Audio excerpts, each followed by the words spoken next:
श्री महाप्रज्ञ गुरवे नमः। जिसके सांसों में रहता है शाश्वत शांति का स्पंदन, उस महाप्रज्ञ को वंदन, उस महाप्रज्ञ को वंदन। सत्य अहिंसा अनेकांत को अर्पित जिसका तन मन, उस महाप्रज्ञ को वंदन, उस महाप्रज्ञ को वंदन। जिसके सांसों में रहता है शाश्वत शांति का स्पंदन, उस महाप्रज्ञ को वंदन, उस महाप्रज्ञ को वंदन।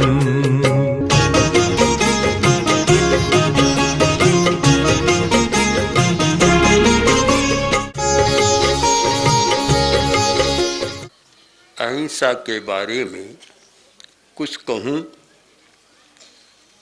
मन होता है कुछ कहूँ और फिर मन होता है कि क्यों कहूँ। जो हमारा स्वभाव है, हिंसा मनुष्य का स्वभाव नहीं। काव्य शास्त्र की एक विशाल परंपरा हिंदुस्तान में रही है। उसके एक समर्थ आचार्य अभिनव गुप्त ने लिखा है कि 9 रसों में एक शांत रस तो स्वाभाविक है, दूसरे आगंतुक। कभी वीर रस, कभी श्रृंगार रस, कभी बीभत्स रस आ जाते हैं, पर ज़्यादा टिकते नहीं। आते हैं, कुछ समय के बाद चली जाती है। जो स्थायी रहने वाला है वह हमारा शांत रस। तो अहिंसा हमारी प्रकृति है, शांत रस हमारा स्वभाव है। उसके बारे में कहना क्यों पड़े, एक आश्चर्य है। किंतु कभी कभी आश्चर्य का भी आश्चर्य होता है। जैसे कहानी में कहा जाता है, कभी कभी हाथी पर भी हाथी होता है। एक गांव में हाथी गया और गांव के लोग बहुत इकट्ठे हो गए, बहुत मजाक मखौल होने लगी। तो हाथी पर जो आदमी बैठा था बहुत भारी भरकम था, हाथी जैसा ही था। तो उसने पूछा, क्या तुम्हारे गांव में कभी हाथी आया नहीं? तो लोगों ने कहा, बहुत आते हैं। तो फिर इतनी मखौल क्यों, इतनी मजाक क्यों? कि हमने हाथी तो देखा है, पर हाथी पर बैठा हुआ हाथी नहीं देखा, आज ही देख रहे हैं। तो मुझे लगता है कि यह कोई ऐसा है कि कोई ऐसा अस्वाभाविक वैभाविक रस ऐसा आ गया कि हमें अहिंसा के बारे में कुछ कहना पड़ता है। आपने कभी नहीं सुना कि रोटी खानी चाहिए। कोई भी प्रवचनकार कभी उपदेश नहीं देता कि पानी पियो रोटी खाओ, देता ही नहीं, आवश्यकता नहीं है। क्योंकि भूख लगती है, अपने आप आदमी खाता है, मनाही करे तो भी खाता है। पानी मत पियो, अगर कोई कह दे तो भी पानी पीता है। क्योंकि जो स्वभाव है उसके लिए उपदेश की, प्रवचन की आवश्यकता नहीं होती। मुझे तो इस बात का आश्चर्य है कि अहिंसा के लिए भी कुछ करना पड़ता है। अहिंसा हमारा स्वभाव है, किंतु उसके साथ साथ कुछ मनुष्य के ऐसे आवेश हैं, आवेश क्रोध का, अहंकार का, लोभ का, और उससे उपजे हुए प्रासंगिक आवेश बन गए, जातीयता का, सांप्रदायिकता का, आदि आदि ये आवेश बन गए। और उन आवेशों के कारण आदमी हिंसा पर उतरता है।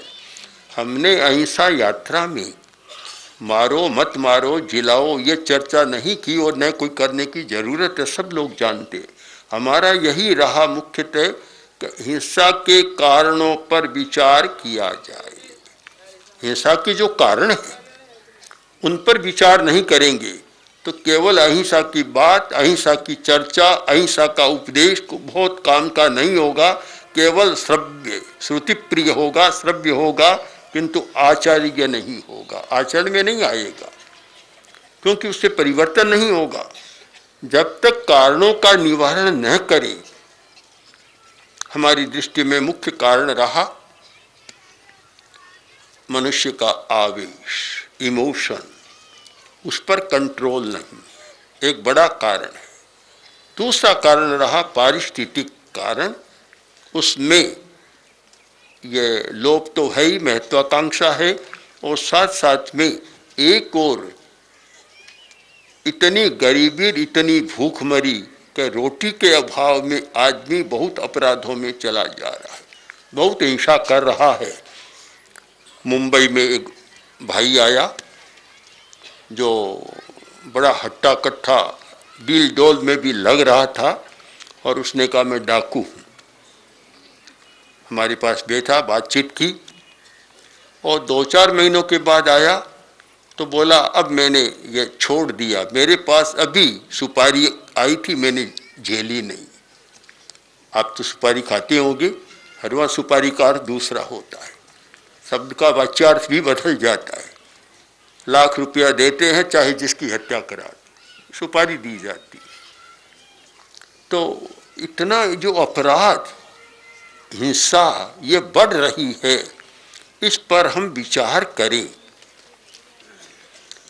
आज धर्मगुरुओं का एक कर्तव्य हो गया कि वे इस हिंसा पर विचार करें।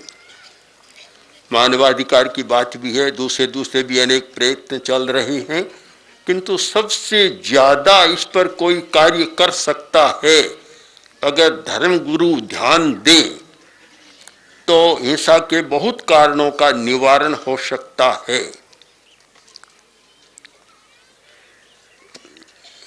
समस्या यह है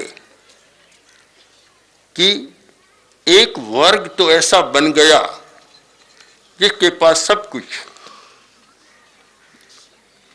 और वह अहिंसा में विश्वास करता है, कहता हम अहिंसा में, किंतु परोक्षतः उसी वर्ग के द्वारा हिंसा को समर्थन और प्रोत्साहन मिल रहा है। जब एक व्यक्ति अपने ब्याह शादी के अवसर पर 30 करोड़, 50 करोड़ और आगे का अंक आ गया 3 अरब खर्च कर देता है, दूसरी ओर 30 करोड़ 40 करोड़ लोगों को पूरा खाने को भी नहीं मिलता, क्या आप सोचते हैं प्रतिक्रियात्मक हिंसा नहीं होगी? इसको रोक नहीं सकते। एक प्रशासन के अधिकारी ने मुझे एक बात सुनाई कि वे राजस्थान के प्रशासनिक अधिकारी थे, कार्यवश बिहार में गए थे। एक स्कूल में कोई कार्यक्रम था, एक लड़के को देखा, उदास सा था, तो उससे पूछा तुम आज उदास क्यों हो? उत्तर मिला आज मेरा 12 नहीं। पूछे 12 क्या होता है, क्या है 12? फिर पूछा तो उसने बताया कि हम 2 भाई हैं, दोनों पढ़ते हैं, किंतु घर की स्थिति यह है कि एक दिन नाश्ता वह करता है, एक दिन मैं करता हूं, आज उसका 12 है, मेरा 12 नहीं है, इसलिए मैं उदास बैठा।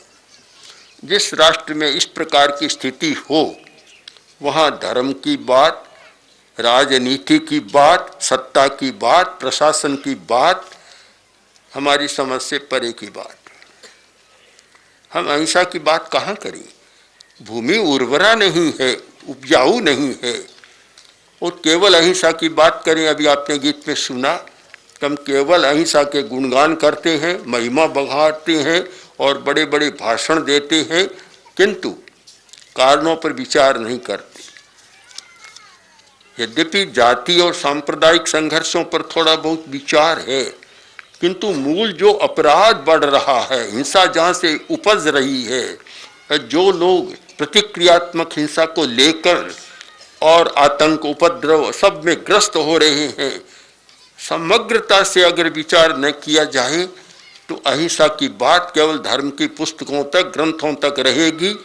आचार्य तुलसी के शब्दों में कि आज हमारा धर्म ग्रंथ और पंथ तक सीमित हो गया, किंतु जीवन व्यवहार में नहीं आ रहा।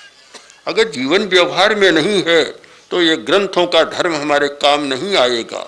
शास्त्र तो बहुत हैं, तो काम कैसे आएगा? आवश्यकता है जीवन व्यवहार में धर्म का अवतरण हो, और वह जब होता है कि संयम के साथ आदमी जी सके।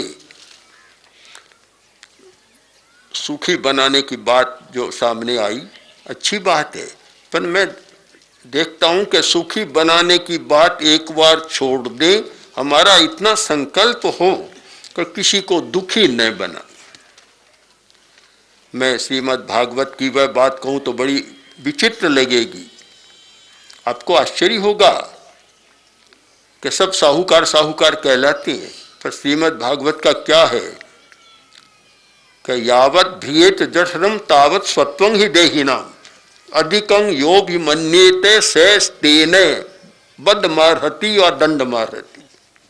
कितना एक उदात्त चिंतन यहाँ हुआ था कि जिससे पेट भर सके, जीवन यात्रा चल सके, उतने पर व्यक्ति का अधिकार है। उससे ज्यादा कोई संग्रह करता है तो वह चोर है, दंड योग है, बद योग है। इस बात को कहा है जीवन में हमें उल्टी गिनती करनी हो कि हिंसा को प्रोत्साहन कहां से मिल रहा है, हिंसा बढ़ रही है, उसका कारण कहां से हुआ है, परिस्थिति कौन पैदा कर रहा है। मैं आपको एक छोटी सी बात बताऊं, सम्राट प्रसेनजित की बात। 2500 वर्ष पहले महावीर बुद्ध का युग और मगध का विशाल साम्राज्य। सम्राट प्रसेनजित ने सोचा कि मुझे अपना उत्तराधिकारी बनाना है। परंपरा थी जो बड़ा हो वह हो जाए। उन्होंने सोचा मैं नहीं, बड़े का नहीं, परंपरा को तोड़कर और मैं उसको बनाऊंगा जो योग्य होगा। 100 राजकुमारों में सबसे योग्य उसको मैं अपना उत्तराधिकारी बनाऊंगा। तो उसने योजना बना ली। 100 राजकुमारों को भोज के लिए एक स्थान पर आमंत्रित कर लिया। सम्राट ऊपर गवाक्ष में बैठ गया, सब राजकुमार आए। जैसे ही भोजन शुरू हुआ दरवाजे खुले, शिकारी कुत्ते झपट पड़े, सब राजकुमार भाग गए। केवल एक बचा श्रेणिक, और सब भाग गए। आखिर हो गया। दूसरे दिन महाराज ने घोषणा कर दी कि आज मैं अपना उत्तराधिकारी नियुक्त करूंगा। बड़े बड़े संभ्रांत नागरिक, सामंत सारी जुट गए और पूरी राज्यसभा खचाखच भर गई बाहर तक। सम्राट ने कहा अब मैं नियुक्त करना चाहता हूं। एक राजकुमार से कहा कि भोजन कर लिया। बोला महाराज कैसे करता, हमारे जो प्रशासन के अधिकारी तो इतने गैर जिम्मेवार हैं कि जहाँ राजकुमारों का भोजन और वहाँ शिकारी कुत्ते आ जाए, भोजन कैसे करता। उबल पड़ा, 99 ही उबल पड़े। जब श्रेणी का नंबर आया, पूछा कि भोजन कर लिया, कहाँ महाराज कर लिया। कि तू समझदार नहीं है, तुम्हारे 99 भाई बड़े समझदार हैं, भाग गए, तू बैठा रहा। अगर शिकारी कुत्ते काट लेते। महाराज नहीं काटते, मैंने बहुत अच्छी तरह भोजन किया। क्या किया कि मेरे भाई सब थाल छोड़ गए थे, मैं खाता गया, कुत्ते सामने आए तो उनके सामने थाल करता गया। मैं भी खा लिया और वे भी खा लिए। महाराज कुत्ते उसको काटते हैं जो अकेला खाना जानता है। जब को स्वयं खाकर दूसरों को खिलाना जानता, उसे कुत्ते कभी नहीं काटते। उत्तराधिकारी घोषित हो गया। आज यह कहाँ रही। महामात्य चाणक्य ने यही कहा था कि अकेले सुख मत भोगो, अकेले सुख भोगोगे तो ज्यादा दुख पाओगे। बांट बांट कर खाओ, बांट बांट कर सुख भोगो। हम इस बात को भूल गए और केवल औपचारिक बाहरी बातों में हम अहिंसा की खोज कर रहे हैं और सोचते हैं कि अहिंसा का विकास नहीं हो रहा है। संभव नहीं है। आप सचमुच आज गंभीर परिस्थिति पर गंभीर चिंतन की जरूरत है, तब यह होगा। हमने इस दृष्टि से एक कार्यक्रम शुरू किया, अहिंसा प्रशिक्षण। अहिंसा का प्रशिक्षण होना चाहिए। केवल अहिंसा के गीत नहीं, केवल वंदना नहीं, केवल स्तुति नहीं, केवल महत्व का गान नहीं, प्रशिक्षण होना चाहिए। बचपन से ही जब अहिंसा के प्रशिक्षण और अहिंसा के संस्कारों का बीजारोहण हो, तब कोई अहिंसा पनप सकती है। ये सारी बातें आ सकती है। प्रारंभ से कुछ होता नहीं, बीज भी नहीं बोया जाता, न संस्कार का आधान होता, तब फिर केवल श्रद्धा बस अहिंसा का नाम पुकारते हैं और श्रद्धा से उच्चारण किए जाते हैं। आज जरूरत है अहिंसा के प्रशिक्षण की, कि हम यहाँ से प्रस्थान कर जाएं, किंतु अहिंसा के प्रशिक्षण का काम शुरू करें तो प्रतिदिन प्रशिक्षण चलेगा और प्रतिदिन वह लोटा मांजा जाता रहेगा, कभी वह मेला नहीं होगा। बहुत आवश्यक है, बहुत आवश्यक। हमने जो प्रयत्न किया और यही एक मंच हमारा अहिंसा समवाय मंच है, कोई संस्था नहीं, कोई और नहीं। उसमें सब धर्मगुरु, आज दक्षिण के बड़े बड़े धर्मगुरु, स्वामी बाल गंगाधर स्वामी, शिवरात्रि देशिक, शिवरात्रि स्वामी आदि आदि अनेक धर्मगुरु, उसमें मुसलमान धर्मगुरु भी है, ईसाई धर्मगुरु भी है, सिख धर्मगुरु भी है। सब वहाँ मिलकर और इस बात कार्य को आगे बढ़ा रहे हैं और हो रहा है। और इस कार्य में राष्ट्रपति भी हमारे पूरे साथ हैं। तो हम सब मिलकर एक चिंतन कर रहे हैं कि किस प्रकार एक एक गांव में अहिंसा का प्रशिक्षण दिया जाए और साथ साथ में रोजगार का प्रशिक्षण भी दिया जाए, जिससे स्वावलंबी बनकर और वे अपना जीवन जी सके। स्वदेशी की बात चलती है, किंतु प्रशिक्षण के बिना उसे भी आगे कैसे बढ़ाया जाए। इसलिए आज प्रशिक्षण की जरूरत है, ट्रेनिंग का युग है कि ट्रेनिंग हो, केवल बातों से नहीं, अभ्यास हो, प्रयोग हो, व्यावहारिक विधियां हो। तो मैं चाहता हूं हमारे श्रोता बैठे हैं, श्रावकगण भी बैठे हैं, योजना में मुख्य भाग अहिंसा प्रशिक्षण का रहे, उसके शिविर चले और सब लोगों में, बड़े लोगों से लेकर और अंत्य छोटे से छोटे समाज के वर्ग तक वह प्रशिक्षण का काम चले और सब में एक ऐसी भावना पैदा हो जिससे स्वावलंबन आए, हिंसा कम हो, हिंसा को प्रोत्साहन न मिले और अनावश्यक हिंसा रुक जाए। मैं तो मानूंगा कि अगर अजमेर को वैसा बनाना है तो एक संकल्प करे कि अनावश्यक हिंसा नहीं होगी। दहेज भी अनावश्यक हिंसा है, गर्भपात भी अनावश्यक हिंसा है, और बड़प्पन का प्रदर्शन करना अनावश्यक हिंसा है। कि जहां लाख आदमियों को खाने को न मिले और 5000 आदमी ऐसा प्रदर्शन करे कि हिंसा न हो तो हिंसा की भावना पैदा हो जाए। और समझते हैं कि आज तो सब पढ़े लिखे लोग होते हैं, पुराने जमाने में तो गांव के लोग या गरीब लोग पढ़ते नहीं थे, आज तो सब पढ़े लिखे हैं। उनमें कैसे प्रतिक्रिया नहीं होगी, इस पर गंभीरता से चिंतन करें। इन सारे पहलुओं पर विचार कर और अहिंसा के बारे में एक नया संदर्भ, नया प्रयोग, नया चिंतन कर और एक ऐसा रूप दे जिससे समाज में समरसता आए। ये इतनी विषमता न, इतनी खाई न हो, इतनी चौड़ी हो गई कि एक दूसरे को मिलने को तैयार नहीं है। इस स्थिति का निर्माण कर सके तो बहुत अच्छा होगा।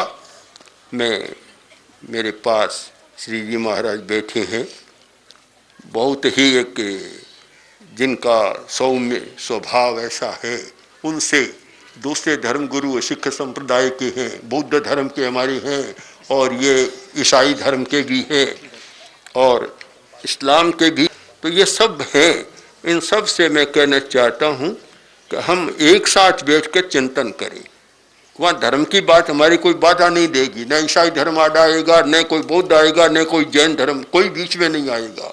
हम सब एक समस्या पर एक साथ एक मंच पर बैठकर सह चिंतन, हमारा यह रहा अहिंसा समवाय का मिलन, हम सब मिले, फिर सह चिंतन, एक साथ बैठकर चिंतन करें, फिर सह निर्णय, एक साथ बैठकर निर्णय करें और फिर क्रियान्वित करें। अगर हम इस पद्धति को अपनाते हैं तो मैं मानता हूँ कि अहिंसा यात्रा में हमने जो कुछ देखा किया, बहुत देखा है। अगर पूरी बात कहूँ तो 5 दिन यहाँ और रहना पड़ेगा, पर अभी तो समय भी नहीं है पूरी बात कहने का। किंतु संक्षेप में मैंने जो कहा, इस पर आप लोग गंभीरता से चिंतन करें और मैं सभी धर्मगुरुओं से जो हमारे मंच पर विराजमान है ये अनुरोध करना चाहता हूँ कि हम सब एक अहिंसा के मंच पर, ऐसा मंच जो किसी संप्रदाय का नहीं मंच है, कोई संस्था भी नहीं है, इस मंच पर बैठकर और देश की, राष्ट्र की, समाज की, व्यक्ति की सारी समस्याओं पर विचार कर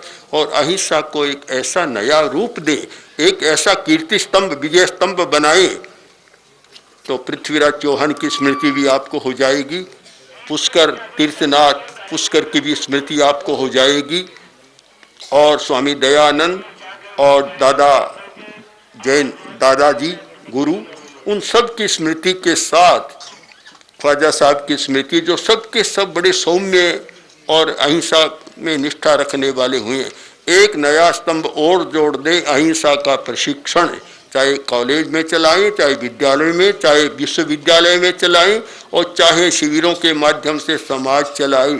जिस दिन यह कीर्ति स्तंभ स्थापित होगा, आपका अजमेर, अजमेरू एक नया तीर्थ स्थापित हो जाएगा। और अहिंसा का तीर्थ, आज एक अहिंसा का तीर्थ और स्थापित कर सके, तो मैं मानता हूं कि इतने धर्म गुरुओं की सन्निधि का आपको जो लाभ मिला, सुनने को मिला, उससे और अधिक एक उज्जवल आभा वाली स्थिति आपकी बनेगी। ओम।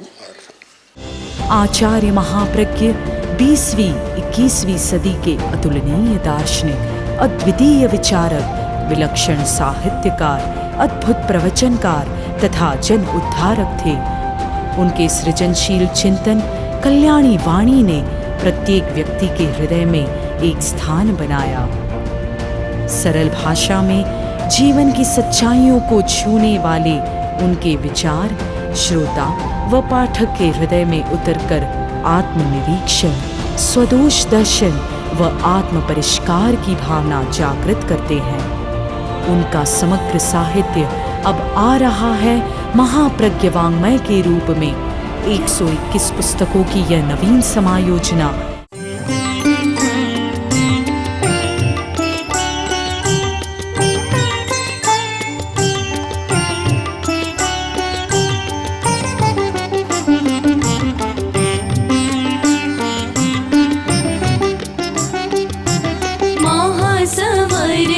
महाप्रज्ञ गुरुवर अर्घ्य आस्था काय चढ़ाए, अमल ध्यानी विशद ज्ञानी, अमर है तेरी ऋचाए। महासमर महाप्रज्ञ गुरुवर अर्घ्य आस्था काय चढ़ाए।